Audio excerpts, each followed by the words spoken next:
আপনি কি রুহানি চিকিৎসা তদবিরের জগতের সঙ্গে জুড়ে রয়েছেন?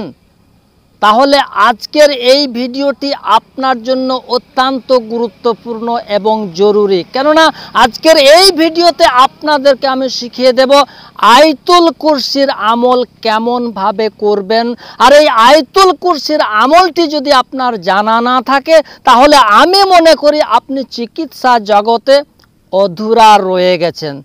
তাই আজকের এই ভিডিওতে আপনাদেরকে আমি বুঝিয়ে দেব আয়াতুল কুরসির আমল কিভাবে করতে হয়। আপনি জীবনে একটিবার যদি এই আয়াতুল কুরসির আমলটি করে নিতে পারেন, জিন ভূত দেব দৈত্য এরা আপনাকে দেখে ভয়ে থরথর করে কাঁপতে আরম্ভ করে দেবে।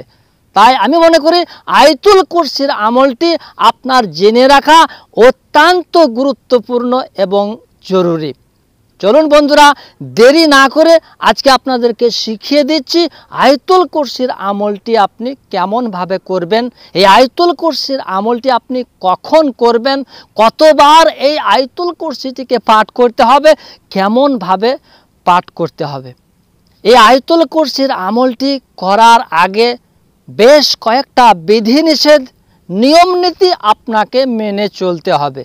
যেমন এই আয়াতুল কুরসির আমলটি যখন আপনি করবেন সেদিন থেকে আপনাকে কয়েকটা খাদ্য খাওয়া থেকে আপনাকে বিরত থাকতে হবে। যেমন এই আমলটি করার কিছুক্ষণ আগে আপনাকে দুর্গন্ধযুক্ত খাবারগুলো খেলে চলবে না। যে সমস্ত খাবারগুলো খেলে মুখে দুর্গন্ধ ওঠে ওই সমস্ত খাবারগুলো হতে আপনাকে বিরত থাকতে হবে। এছাড়া খৈনি বিড়ি পান যে সমস্ত নেশা জাতীয় খাদ্যগুলো রয়েছে ওখান থেকেও আপনাকে বিরত থাকতে হবে। এবার এই আমলটি আপনি কেমনভাবে করবেন সেটাকে ভালোভাবে বুঝে নিন। তবে এই আমলটি করার আগে আপনাকে যোগ্য কোনো ওস্তাদের নিকট থেকে পারমিশন এজাজত নিতে হবে।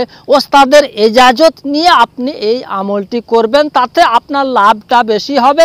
আর ওস্তাদবিহীন যদি আপনি এই আমলটি করতে যান তাহলে হয়তো সামান্য একটু অসুবিধা হতে পারে। কি অসুবিধা হতে পারে সেগুলো এখানে আমি বলতে চাই না। তবে আপনাদের কাছে অনুরোধ, এই আমলটি করার আগে যোগ্য কোনো ওস্তাদের নিকট থেকে পারমিশন নিয়ে অনুমতি নিয়ে তারপরে আপনি এই আমলটিকে করবেন।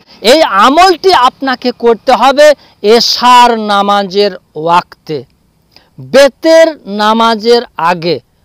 প্রথমে আপনি এশার ফরজ সুন্নত এগুলোকে আদায় করে নেবেন, বেতের নামাজটিকে আপনি রেখে দেবেন। এই বেতেরের আগের সময়টিতে আপনাকে ওই জায়নামাজে বসে বসেই 3 বার দরুদে ইব্রাহিম পাঠ করে নিতে হবে।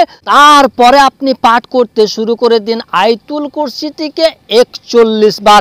41 বার আয়াতুল কুরসিটিকে পাঠ করে আবারও আপনি 3 বার দরুদে ইব্রাহিম পাঠ করে নিন। তারপরে আপনি বেতেরের নামাজটিকে আদায় করে নিন।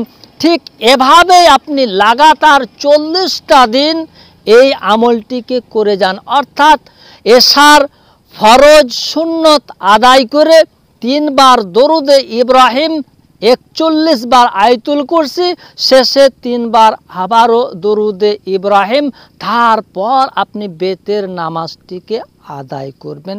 এভাবে আপনি লাগাতার 40 দিন আমলটিকে করবেন।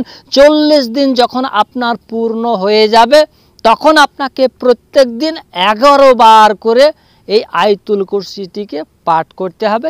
ওই একই নিয়মে ফরজ সুন্নত পাঠ করে 11 বার আপনি এই আয়াতুল কুরসিটিকে পাঠ করে তারপর আপনি বেতের নামাজটিকে আদায় করে নেবেন। এভাবে যদি আপনি আয়াতুল কুরসিটিকে আমল করে নিতে পারেন, জিন দেব দৈত্য ভূত এরা আপনাকে দেখে ভয়ে থরথর করে কাঁপতে শুরু করে দেবে। এই আয়াতুল কুরসিটিকে আপনি একটা কাগজের টুকরোতে লিখে জিনগ্রস্ত জাদুগ্রস্ত রোগীদের শরীরে ধারণ করিয়ে দিলে জিন বা জাদুর আসর ছুটে যাবে ইনশাআল্লাহ। বন্ধুরা, এই ছিল আয়াতুল কুরসির আমলের নিয়ম কানুনগুলো। ভিডিওটি আপনাদেরকে ভালো লাগলে অবশ্যই একটা লাইক, চ্যানেলে নতুন এসে থাকলে এক্ষুনি চ্যানেলটিকে করে দিন সাবস্ক্রাইব। দেখা হবে পরবর্তী আবার অন্য কোনো ভিডিওতে ইনশাআল্লাহ। সে পর্যন্ত আপনারা সকলেই ভালো থাকুন, সুস্থ থাকুন। ধন্যবাদ।